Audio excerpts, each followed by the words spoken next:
আমি সেই কথাটা আবার আজকে আপনাদেরকে বলতে চাই যে আমরা কোন প্রতিশোধের রাজনীতি করতে চাই না। আওয়ামী লীগ যেভাবে মামলা করতে হবে সে মামলা করতে চাই না। যদি মামলা হয়ে থাকো আমি আপনাকে কথা হচ্ছি সমস্ত মামলা তুলে নেওয়া হবে।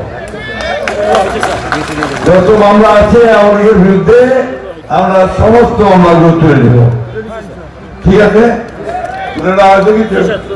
হ্যাঁ, আমরা ওই প্রতিহিংসা প্রতিশোধের রাজনীতি করবো না। আমরা একটা ভালোবাসা সৌহার্দ্য সমৃদ্ধি নিয়ে আমরা চলতে চাই।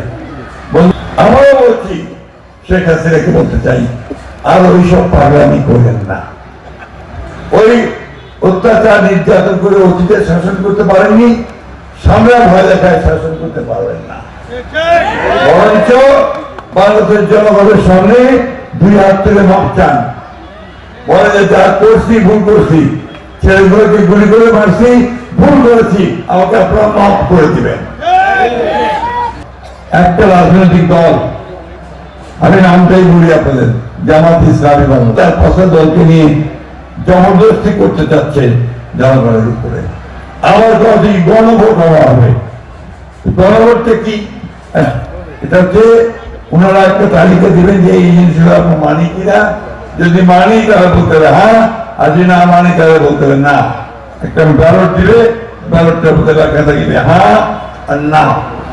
তো আমাদের তো এটা অভ্যাস নাই। এইবার সেটা আপনার বলতেছে ওইটা হবে পরে, আর ওই হ্যাঁ না ভোট ফেলতে হবে আগে। আমরা বলছি হ্যাঁ না ভোট পাই ওই একই দিনে আমাদের ভোটের দিন দুইটা ব্যালট থাকবে, একটা ব্যালটের মধ্যে হ্যাঁ না, আর একটা ব্যালটের মধ্যে সিল মারা যায় আমার পছন্দ, তাই না? এটাই আমরা বলেছি। আমরা বাংলাদেশে সত্যিকার অর্থে একটা নতুন বাংলাদেশ তৈরি করতে চাই। আমরা ওই আওয়ামী লীগের তারা জবরদস্তিমূলক ভাবে আজকে সরকারকে বাধ্য করতে চাচ্ছে যে ওদের দাবিটা মানতেই হবে। কি দাবি?